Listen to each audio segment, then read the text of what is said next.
join us. But thank you for all those who are on this session. Really good to see you. We're going to look at exploring the risks versus the issues and reality of rising costs and supply shortages within major programmes. My name's Kat Griffith-Williams. I'm the CEO of Constructing Excellence in Wales. We ran a really successful event at the end of last year exploring these issues.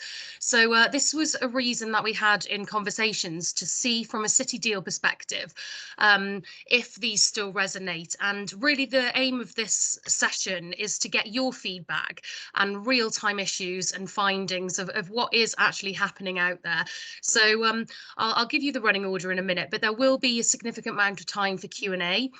So please do interact and engage with us. I can field some questions if you do feel more comfortable putting them into the chat, or otherwise do raise your hand and I'll bring you in the Q&A session following our presenters. We are going to be recording this session. The purpose of that is to share that with anybody that has said they will attend but are unable to. So we'll just be sharing that with you after the session. Just as a background, Constructing Excellence is the united voice of the Welsh construction sector, and we aim to represent every part of the supply chain. We were set up in 2002 by Welsh Government, and that's in the response to the Egan and Latham reviews on rethinking construction. And we've obviously got all of that within the construction playbook as well. We're independent now since Welsh Government relinquished their funding, and we aim to campaign and highlight the industry role in underpinning Welsh Government strategies and looking at a good built environment for the future. We're all about collaboration, hence, again, why we're here today, collaborating with City Deals, and particularly here, Swansea Bay City Region Deal, and we promote best practice and whole life value. If you go on to the next, Sue.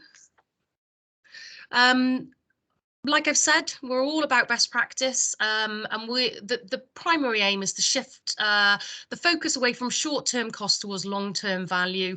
And again, we're really strongly aligned to the Wellbeing of Future Generations Act.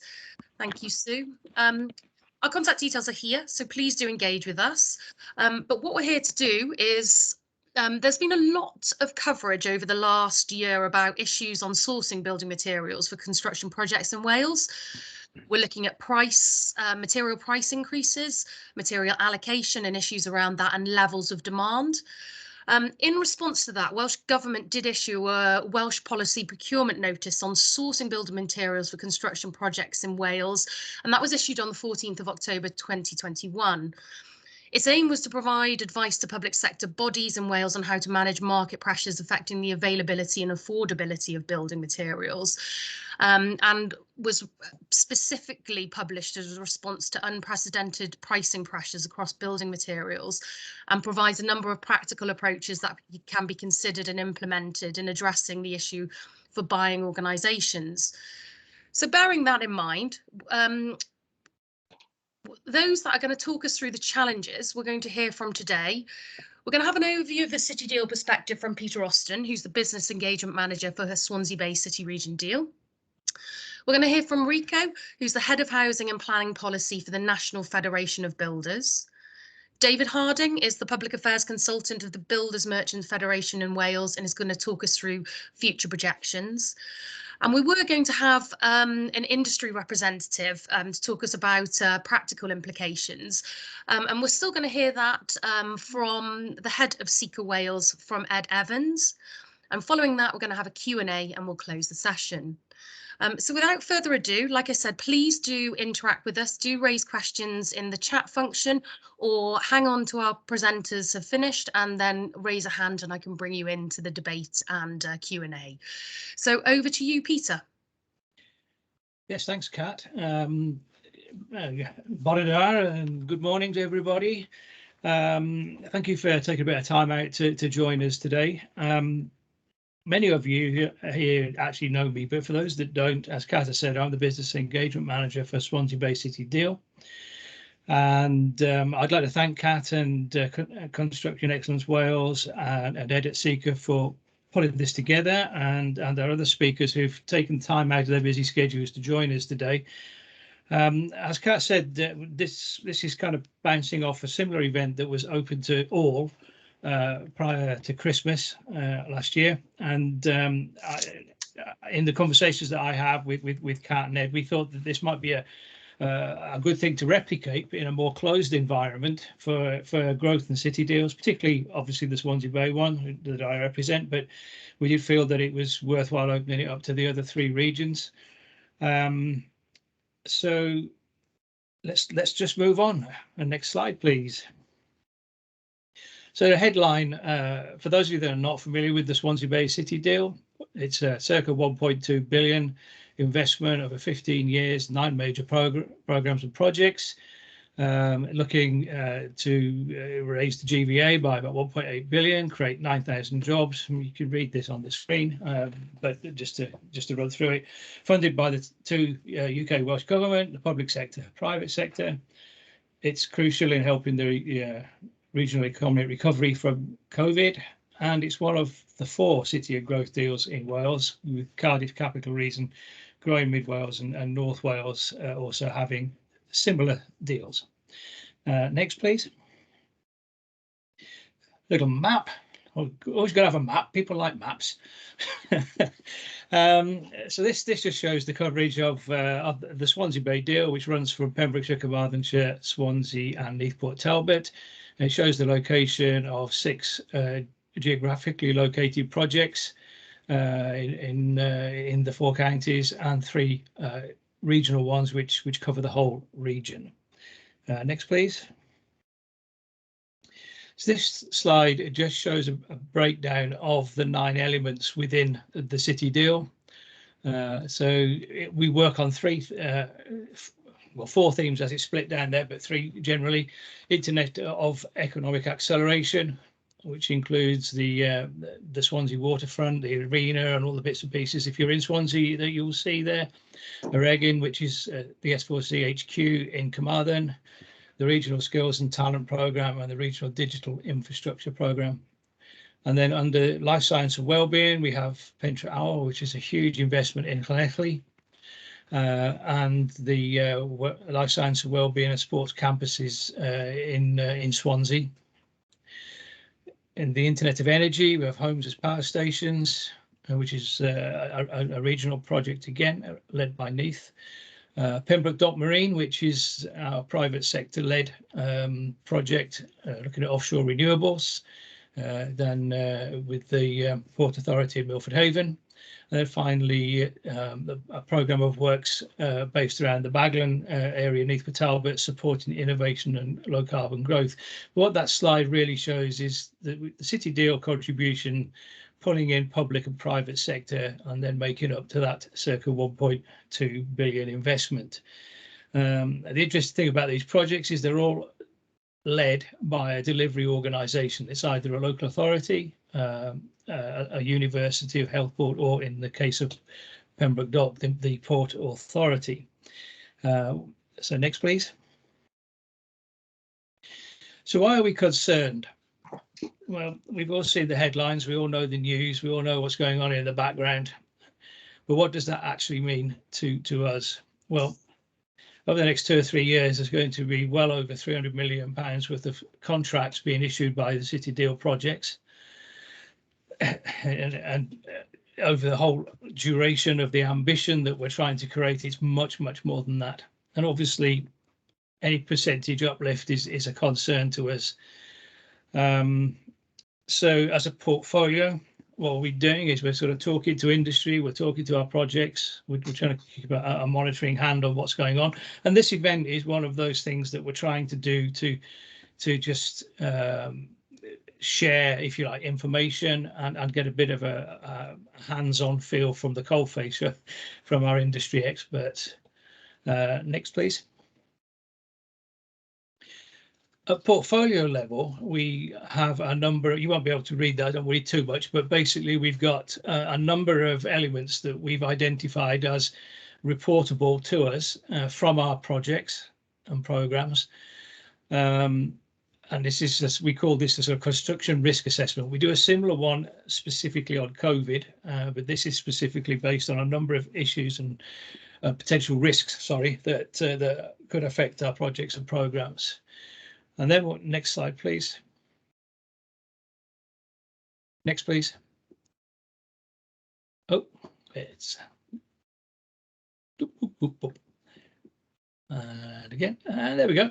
So, as I said before, the 9 elements are delivered by lead delivery organisations. We, as a portfolio office, manage the portfolio from a governance and reporting perspective.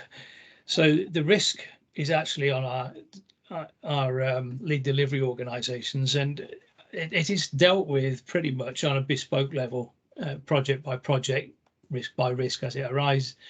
But what we do with this is where we escalate it if there is any potential impact on the portfolio as a whole. So these are the kind of 5 key elements as a portfolio that we need to keep a track of. So this is kind of like an amalgamation of the 9. You could have 9 issues which at a sort of local level are manageable, but actually, when you've got 9 issues across a mega portfolio, it becomes quite a problem. So we have to keep an eye on that. So it's just a very short view of why we're doing this. It's a very big portfolio. It's quite complex in as much as it's got a lot of partners. We talk about 9 programs and projects, but actually, if you break that down into particular items, there's well over 30 individual items in those 9 programs and projects, which could be bespoke, and each one of those could be exposed to the kind of things we're going to be talking about today, some or in one way, shape or another. Next, please. So as a portfolio, what are we doing? Well, we keep in touch with the industry bodies, we keep in touch with Kat and Ed and other contacts in other organisations. We've regular meetings with our programmes and projects to keep a feel on where we are with things and how things are being managed. And what I would just like to say to you that are online today, take the advantage to question the speakers if you've got questions. If you want to share some solutions that you may have from your perspective, please do so. It's a fairly closed shop, so please take advantage of the time we have today. And next, please. So that's me, Diolch yn fawr. Thank you very much. My contact details on the bottom there, but come get them through Kat or Ed or if you want to. So thanks. That's from me. Enjoy the rest of the hour. Thank you, Peter. We're going to go over to Rico now from National Federation of Builders. Pass you over, Rico. Hi all, so my name is Rico Wojtolewicz. I'm Head of Housing and Planning Policy for the National Federation of Builders and House Builders Association. We obviously have a strong Welsh representation, and I primarily represent SME house builders and regional contractors. And I think that's quite pertinent in Wales specifically, because a smaller company could be a majority employer in a town or a village or an area. But also they make up quite an important backbone of the employment struggles, the skills capacity, and the delivery of projects. So from my point of view, really, this is understanding what this means for your core businesses in Wales and how it's so important to ensure that not just the regulatory, but the procurement and understanding frameworks they recognise those impacts on SMEs, because there are so many different types. And just as a very quick kind of understanding, 7 in 10 construction apprentices are trained by small and medium-sized enterprises, and they make up 90% of the training capacity. So they are key to delivery of your skills capacity, and moving away from this jobs and more to a career strategy, because what we see quite regularly is jobs are awarded to bigger companies who then leave and don't retain, and that retention element is so important. So from my perspective, really, it's understanding what these material challenges are doing to our sector. So next slide, please. So in terms of the challenge going forward, we've had a tough couple of years. Now, I think that when you look at most construction companies, what they recognise is that the materials, the availability, the costs are their burden to shoulder. They recognise that that's their business model. The problems that they have in planning and procurement, they frustrate quite a lot, because when they hit, they have no control over them. They can't change projects around, they can't alter the way that that system works. So when it comes to availability of materials, they shoulder that burden. Now, what we found in the last few years, especially if I say something, talk about planning as an example, if it takes 2 years to get planning for, as an example, 20 homes, well, we've seen, as I've got at the bottom there, in the last year, costs rose on materials 26% and 19% for labour. So in 1 year, your whole delivery program as an SME can be very complicated. And that availability challenge is really important, because, especially in the last few years, we have seen cost impacts. So look at something like your roof tile lead times. They've doubled to almost a year at the moment. Bricks are in short supply, and we are seeing an increase in imports from the EU. Now, that's quite often on a specific brick product, and there'll be greater competition in the marketplace. And that's kind of when you having more SMEs is a tough thing, because it means that you've got more companies competing for that one product. But that's also a good thing, because it means that you're having a healthier market. But the availability challenge is quite broad. So plastic products are a real concern at the moment, and we've seen some plumbing changes that perhaps required more plastic products. So that we're moving back to the copper approaches. So we're actually seeing businesses change their approaches. But that raw material issue, for example, for your polymers for bag cement, they actually really play into how the smaller and more rural and, I guess, urban, less rural and kind of less urban companies are impacted, because if there is a rationing, it might be on bag cement, because there's a greater competition for that product. Whereas if you're buying non-bag, smaller, bigger bags or non-cement products, in that way you can actually get them shipped straight to you. And I think the contractor's greatest impact there is that supply chain variability, because if you're a contractor using lots of different companies, can you be assured that every single one of them in that supply chain is able to get that product in? If not, then the time frame shifts considerably. Now, if you're a home builder, the greatest impact has been on project completion. And I think that would be getting the particular products you want and meeting the time frame to deliver it. So if we're just talking back to the regulatory process, you have something what's called notice of completion. Now, the notice of completion effectively says you must complete this project on this date. Now, if you don't, and you're given that notice of completion, you then might be charged council tax. So as a small company, you are really being impacted by something you can't control. And that is the regulatory side. Yes, you can't control the material side, but you can reshape. But once that regulatory side doesn't support your business practice, even though you're doing nothing wrong, it really does impact you in a way that perhaps you weren't expecting.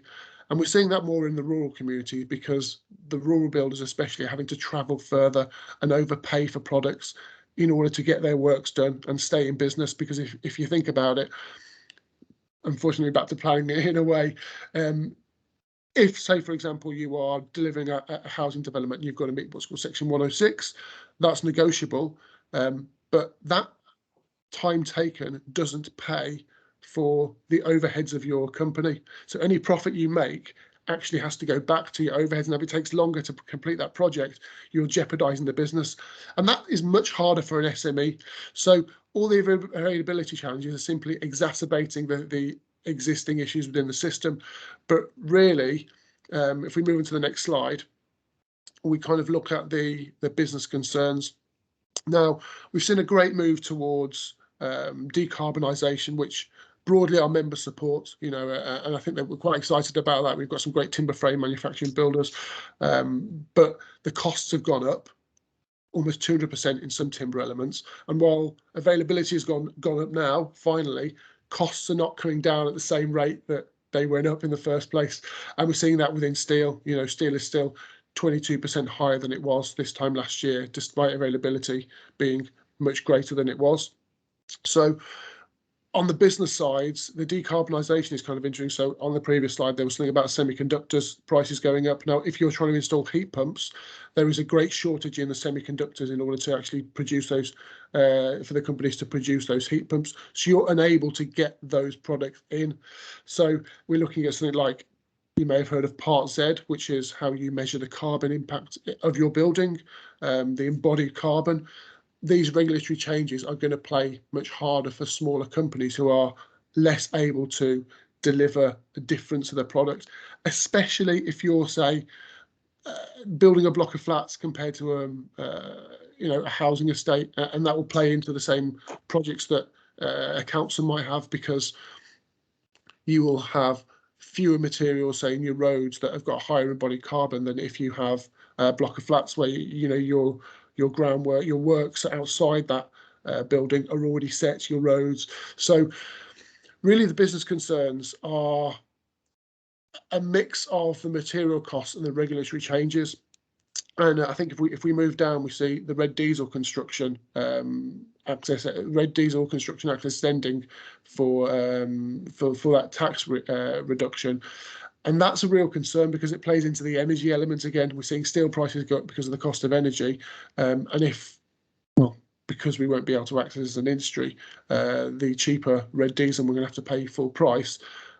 And there isn't a biodiesel alternative coming on stream due to the impact of COVID on production and investment, then there's going to be an extra cost that hasn't really been figured into this. So when you add up that with the material costs, businesses are going to be further impacted going down the line. And I think that you're going to see some smaller businesses that perhaps aren't as agile or aware struggling to continue to work. Now, the private sector clients can be less forgiving when it comes to a pre-contractual arrangement. So we've been encouraging our members to not go into fixed price contracts or have some sort of variation on that, because we're seeing the public sector quite good at understanding that this is occurring, but the private sector less forgiving. And I think that that's once again something that I think our sector needs to be more aware of, but the public sector has to continue being aware of it, because obviously we had some changes in the during the COVID period where governments recognise that in policy terms, but that really needs to be kept up, which is why it's so important that people understand what's actually going on. And I think that finally, it's just understanding that as an SME, you don't get to deal directly with material producers. You don't get to buy your bricks directly from the kilns. You have to go through a merchant. And unfortunately, perhaps there are fewer large merchants in Wales, especially in the coast and northern regions. And so that means that there are smaller companies delivering these materials for SMEs, and they are less able to get those products in place. And I think that the builders merchants generally have done a good job, and they are changing their approaches all the time, but it's still the SMEs that are hit the hardest. So if you go to the last slide, really it's kind of looking at when things are going to improve, and that's where we are. I may be stealing some thunder here from the BMF, and I do apologise for that. But we have to always be looking at this and kind of advising our members what are things improving. So I think that really Brexit is an issue in some elements, and I think that we look at something like the energy crisis. That is something the government can have greater control over. We should be investing more in renewable energies that are non-subsidised, and that's actually about policy change, and that going down the line will help our material producers. Your clays, your tiles, your bricks and your steel, they will all benefit, and they will actually invest themselves in renewable technology in order to get their products out more quickly, because there's such high demand at the moment. But unfortunately, the regulatory changes, especially in England, I think less so in Wales, you're more forward thinking, are hindering those renewable energy technologies coming forward. And also there is obviously this drive to decarbonisation. And I don't think the balance has quite been struck yet, because we are leaning towards, do we completely decarbonise, or do we keep supporting things? Well, actually, I think the truth is in the middle. How do we enable a bit of both and have an energy mix? So I think energy costs is the next player that is really going to hit us. And I think that as an organisation, we try to think about how we can have a little influence on that, and kind of understand how the broader landscape is operating in terms of material costs. So if you're a client, keep an eye on what's going on. Do keep speaking to your smaller company and asking what the impacts are. And something on the slide before was storage. SMEs don't typically have places to store things, so that actually means that they know they've got a project on the go, and they know that in 6 weeks they might need a particular type of plastic product, but they can't store that plastic product anywhere. Whereas if you're a bigger company or a medium-sized company, you might have a storage facility, and it may be worth thinking, can we reduce the regulatory costs of storage, because there are regulatory costs of storage, to support more smaller companies so that they are not being charged, for example, business rates on a yard that is storing whatever it might be for a product. Is there some sort of ease in that process so that your smaller companies can be more, I guess, nimble in the way they do business? And I think that really that's about open communication, so that we really know what's going on in the marketplace. And coming back to the first slide, the first thing I said really was, this is about what you want to do for Wales, what do you want to do for Swansea, what do you want to do for Cardiff, what do we want to do across the whole of the country? Do we want more smaller Welsh businesses winning work and growing as a business? And do we want to support that, or do we want to get our projects over the line? There is a difference, and understanding the two things are really important if we are to get greater growth nationally and regionally. So I will stop there, and if you have any questions later on, please feel free. Many thanks, Rico. Hugely insightful. We're going to hear from David Harding from the Builders Merchant Federation in Wales next. So I will pass you over to David. Good morning. Next slide, please. A little bit about the Builders Merchants Federation and who they represent, not only merchants, but also manufacturers like Rockwool, Capnick and Knauf, who are based in Wales. Next slide, please. So we have 200 branches of merchants, 3,000 employees. Our merchants supply virtually everything from construction materials such as sand and gravel through to electrics, cement, paint, and plumbing and heating, as well as toiletry systems. Our customers are national health, public purchasing bodies, medium to size businesses, small SMEs, and even to Mrs. Jones, who wants to buy a pot of paint for some decoration in her homes. Next slide, please.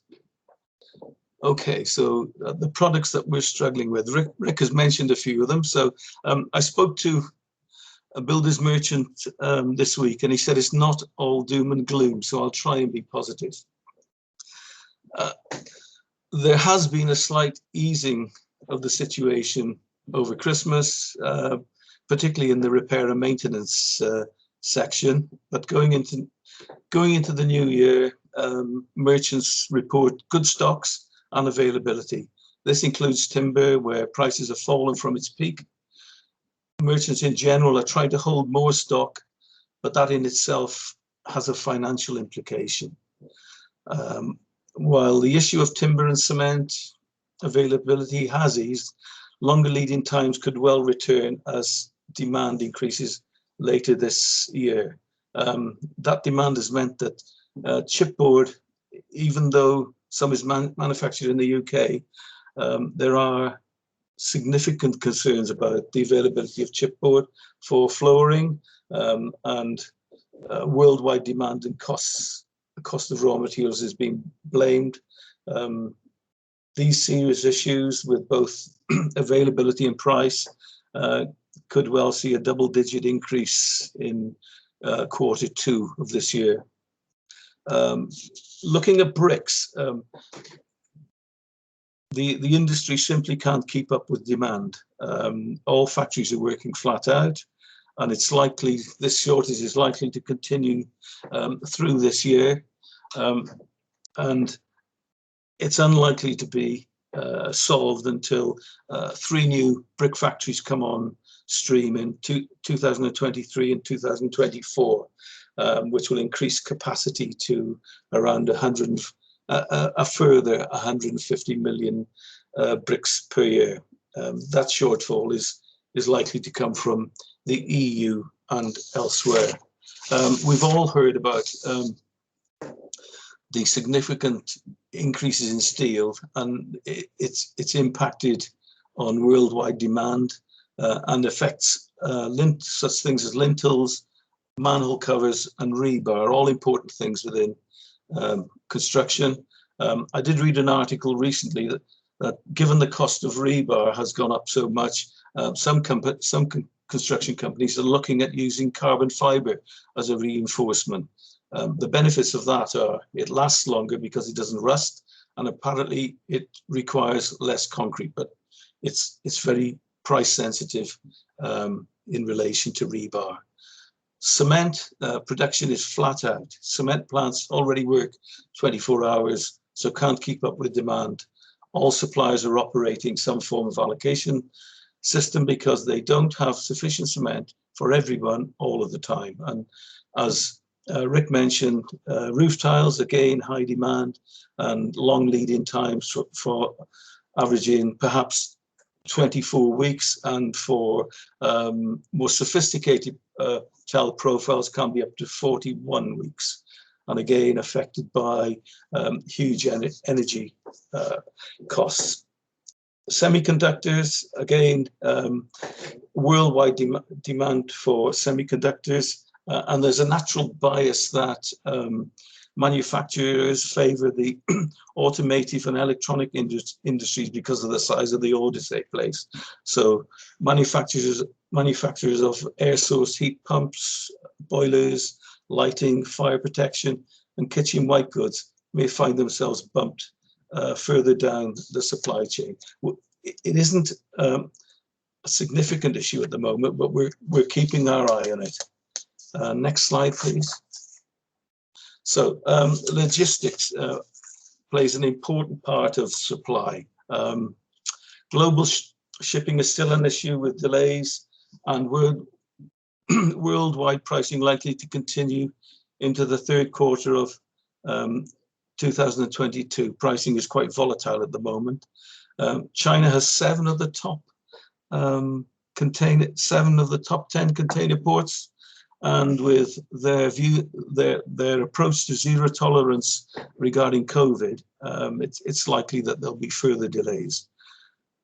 Container prices up from about 2,500 to between 15 and 20,000 K, and even higher in some cases.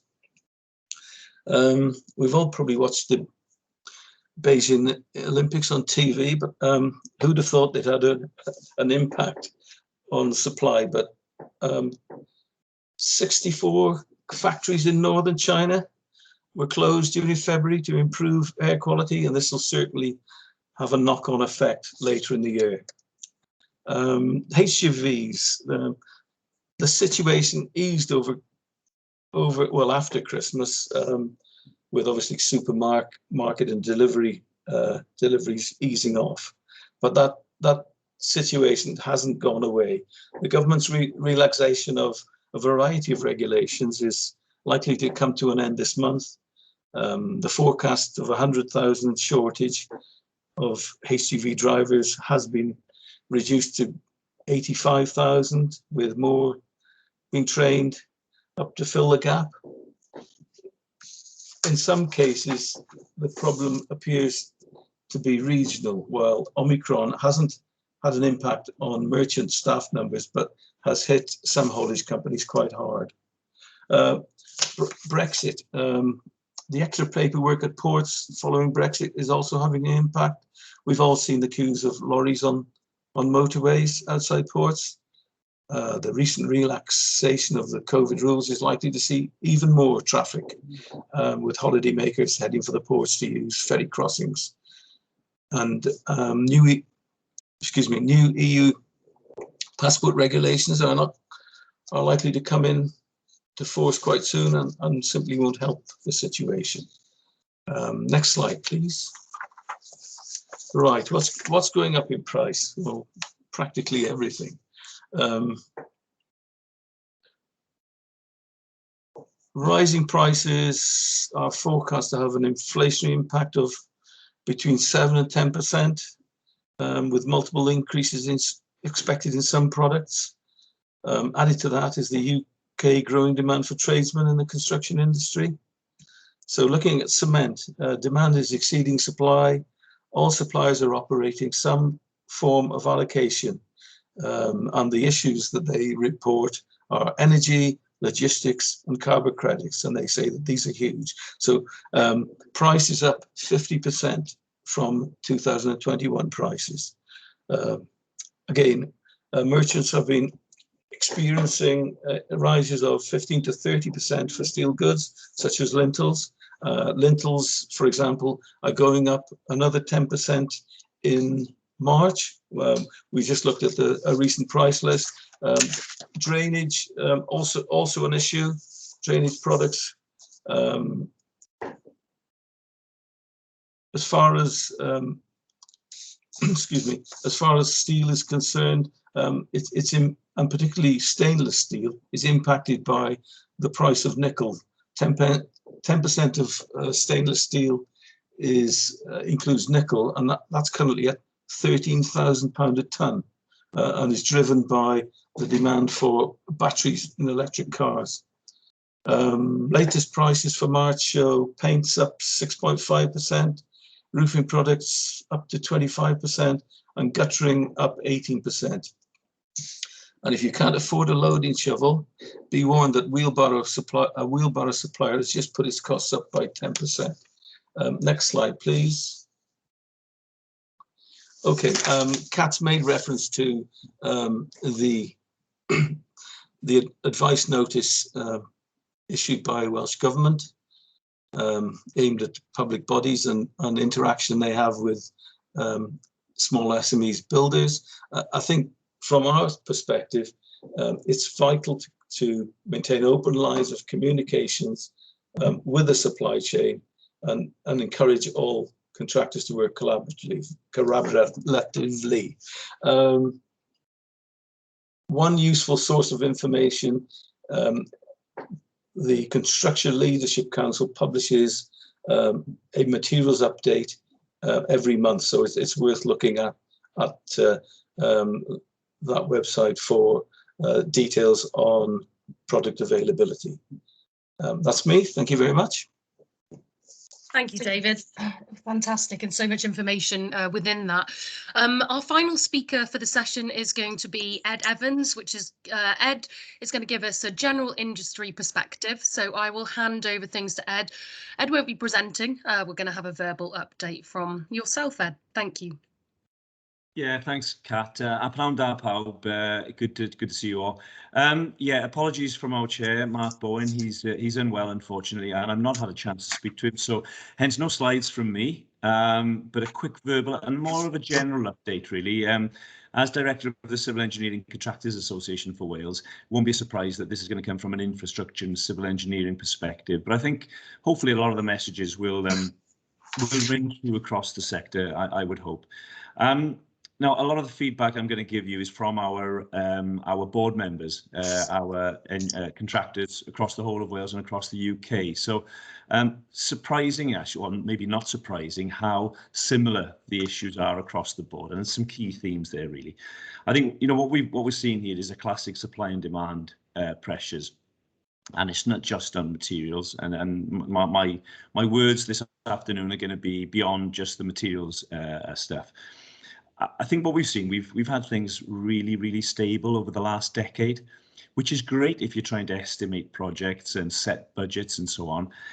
The reality is that has all changed over the last 2 years, and it puts us in a very, very different position, whether we're contractors, consultants, or clients, and we all need to work together on this. So what I wanted to do was just very quickly touch on a couple of the pressures that we're all under at the moment. Just explain how I think that's manifesting itself across the industry. And I'd like to finish with some solutions. You may not agree with the solutions, and they are from a contractor's perspective, but, you know, bear with me. At least we can have a discussion about it. I mean, I think in terms of the pressures themselves, inflationary pressures are huge at the moment. Bank of England are talking about up to 7% over the next 12 months. So, you know, massively different to where we've been. I'm not going to repeat what we've heard from the experts in terms of materials, costs and availability. All I would say is how can you possibly, as a client, expect contractors to maintain tender prices for a month, let alone 6 months? But that's what we're seeing on lots of tenders coming out at the moment. They're still requesting some quite onerous conditions. If the contractors can't accept that, and you probably can't accept it as clients either, and the whole sector is in that sort of that place, then let's not just move those risks around. Let's talk about those risks and how we can jointly manage them. I think the other thing that's been touched on is energy costs. You know, there's a loss of red diesel rebate on the horizon for lots of contractors as well. That is adding to costs. And that's before we talk about the increasing the inflationary pressures on energy costs as well. It's going to have a massive, massive impact, but incredibly difficult to plan and to manage those risks. So so those are kind of some of the material type of things, but, you know, resource pressures. I'm sure you're all aware, whether you work in public or private sector, the lack of skilled people. We've got huge shortages on people that can deliver the projects that you want to be delivered. The massive demand on those people that are in the industry. We're seeing pay terms increasing, as you can imagine, and trying to keep up with some of those. That's leading to a spiral, an upward spiral of wage increases. Again, really high risks, really difficult risks to manage. So that means, you know, contractors are struggling to resource certain projects. So massive risks there. I think, you know, how does this manifest itself across the industry? Well, you know, against those kinds of pressures, I don't think anybody should be surprised that contractors have been quite selective on the projects that they go for, because they have to, because, you know, particularly if they've got those projects with massive risk transfers, you know, we're still seeing, despite the scenario I've just described there, we're still seeing clients seeking to transfer as much risk or all risk as possible. And contractors are saying, no, we can't. It would be suicidal to take on board some of those risks. The simple ones, you know, around material cost increases, they're there. Everybody knows about them now, and yet we're still seeing that urge to transfer risk. Now is not the time to do it. And I guess when we've got high demand for work, but, you know, a low supply base, I think that expectation from clients should be really to make yourselves as attractive as possible. You know, I hate to say it, it's not always this way, but it is at the moment. You know, and if you want to deliver the kind of workload that you're looking forward to over the next few years, you have to be attractive there. But what we're seeing actually is client behaviour becoming less collaborative, which is a bit mad, really, under those circumstances. Still seeking to transfer all those risks, but as I said, contractors increasingly saying no and returning tenders, and that's where we're seeing more and more clients now just not getting returns on the projects that they're putting out. Now that leads to massive frustration for clients, and I'm with you on it. I understand that, but very often we see clients working to quite outdated budgets. I mean, one of the first things we should be doing in this period of volatility is revisiting all those budgets to think, hang on, this was put together about 2 to 3 years ago. Is it really relevant now? You know, because otherwise you're just going to get tenders returned above the price or above the budget that you have. Or, as I said, no tenders returned at all. So I think there's something does need to give there, and we're not seeing that give at the moment. I think it's fair to say. Are there solutions to this? There's no easy answers to it, that's for sure. But I think, you know, based on the fact that in the Swansea City region, you've got that 300 million planned over a few years, there is a way of preparing for it, really, and to establishing yourself on a sound footing. It has to be based on collaboration. You know, we've heard it from the other speakers as well.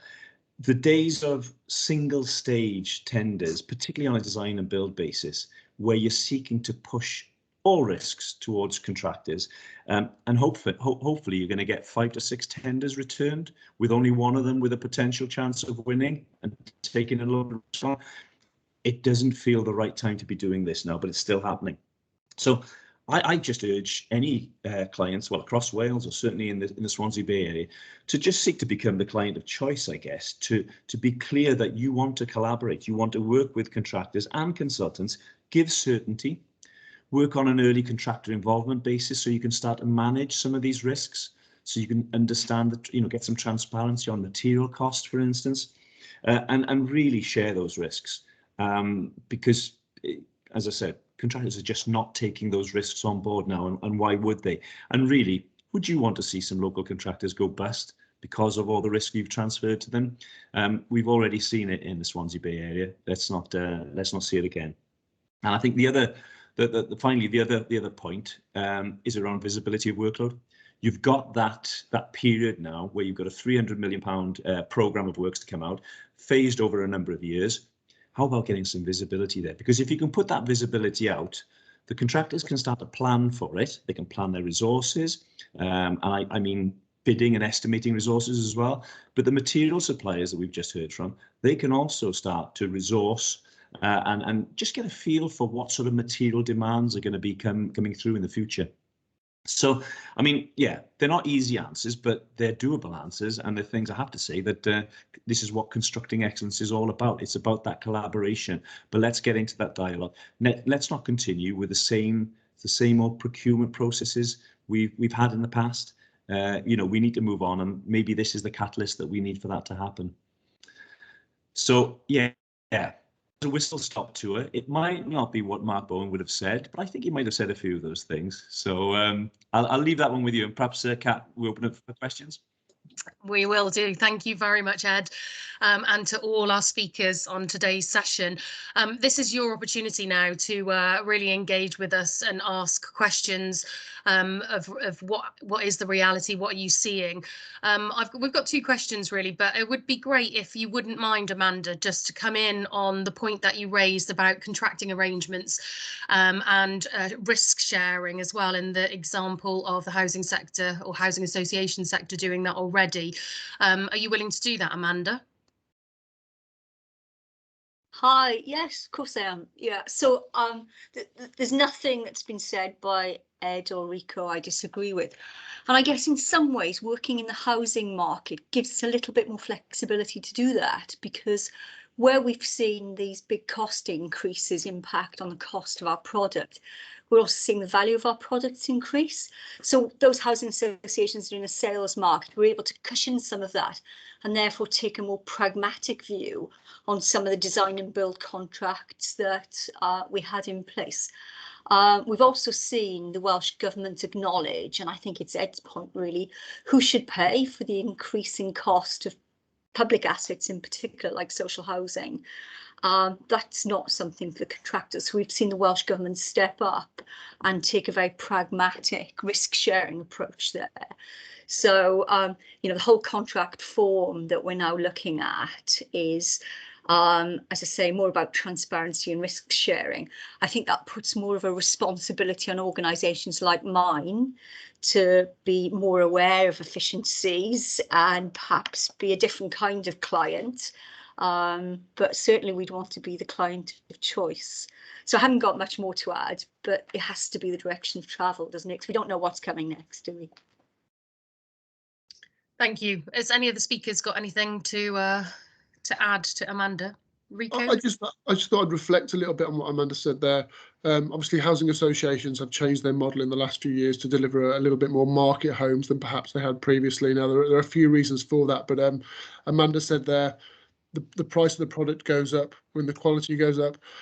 I think the rigidity in the past to ensure that housing associations only delivered a particular type of affordable housing, despite many policy positions being, let's deliver 10-year mix, it didn't sit very well perhaps with all the housing associations who wanted to do a bit more of that 10-year mix because they could perhaps subsidise more in other schemes. Perhaps that subsidy element is starting to go now because they can get a little bit more for their market products that allows them to reinvest more in the social housing.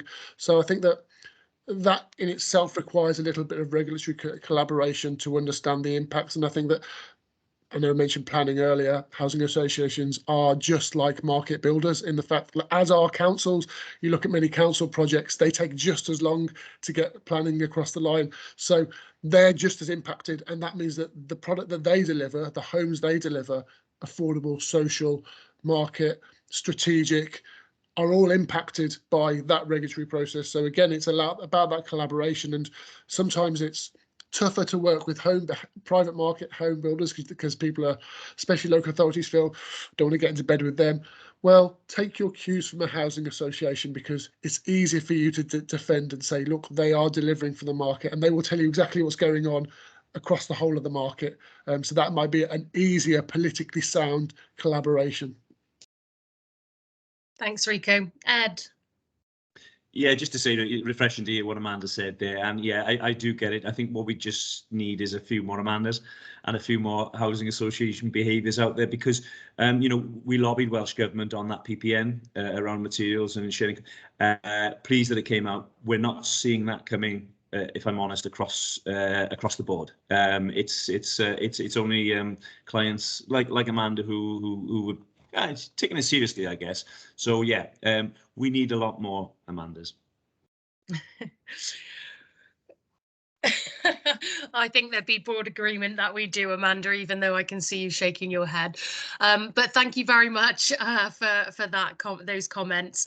At this stage, we've got Vince as well raising, supporting what you were saying, Ed, but also raising another question. Vince, instead of me reading out the question, it'd be really helpful if you can just come in on this and open up your thought process there.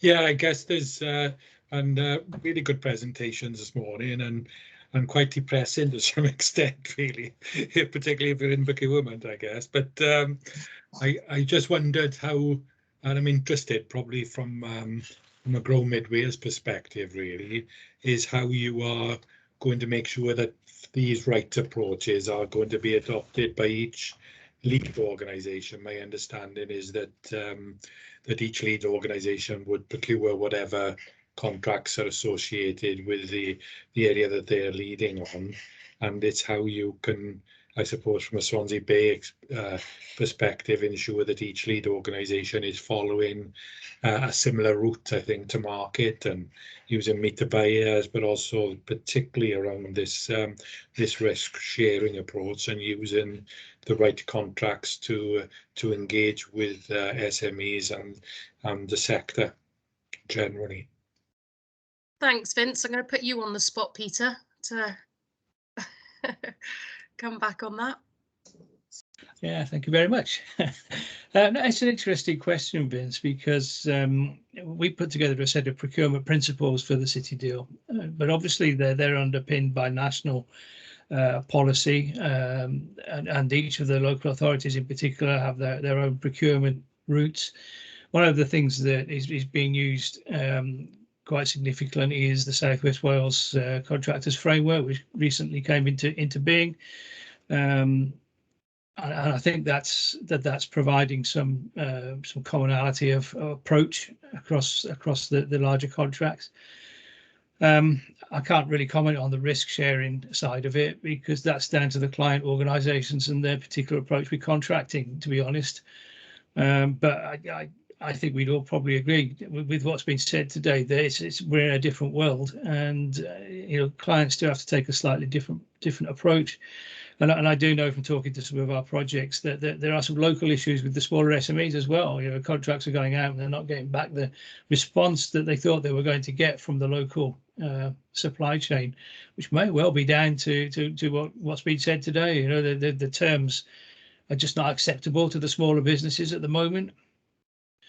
So I can't really add anything more than that particularly, but we would like to see our projects build in as much social value as possible into the contracts, and rising prices and things like that can be a little bit of a complication when it comes to that side of things as well. But we want to see that the best value that we can get for the public pound across the region, and as much as that public pound staying within the region and working its way down through the various economies, the foundational economy, making sure that some of it's about communication as well, obviously, where people don't realise that you see a big headline, 1.3 billion, what's that to me, the man in the street? Well, it's about jobs, it's about skills, it's about careers, it's about money coming down from contractors through the local shops and this sort of thing. But sometimes that's not as apparent as it might be in some ways. Anyway, I'll stop wombling because I'm waffling a bit now. I know Kathy's got a hand up. Yeah, thank you. Thanks, Peter. Yeah, I'll bring you Kathy Martin in. Hi. Hi, thank you. So Kathy Martin, I'm the operations manager for the Grain Mid Wales growth deal. So what I'm going to say probably follows neatly on from what you said, so that's convenient. We've got, as part of our growth deal, various projects being developed by project sponsors at the moment. They're in their early stages of development, but at some point they're going to get to the stage where they're going to be looking a bit closer at their sort of procurement opportunities and what have you. And I think it's something we're very mindful in terms of maybe what support we can help them, but also the risks and the things that have come up today in terms of them being able to develop and deliver their projects successfully, and in turn us have a successful growth deal. And I suppose it's any advice or thoughts on what we can do at this sort of early stage, or whether we do need to wait till later, in terms of providing some say, advice and support to our project sponsors.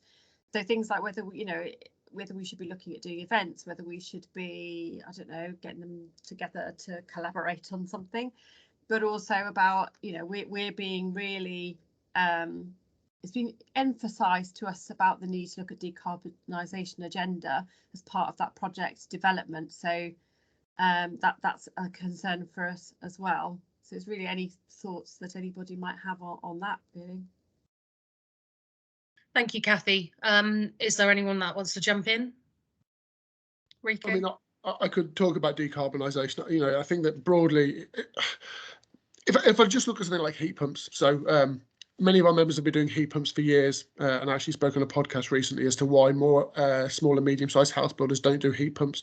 It was all very logical. There weren't enough installers, there weren't enough quality projects.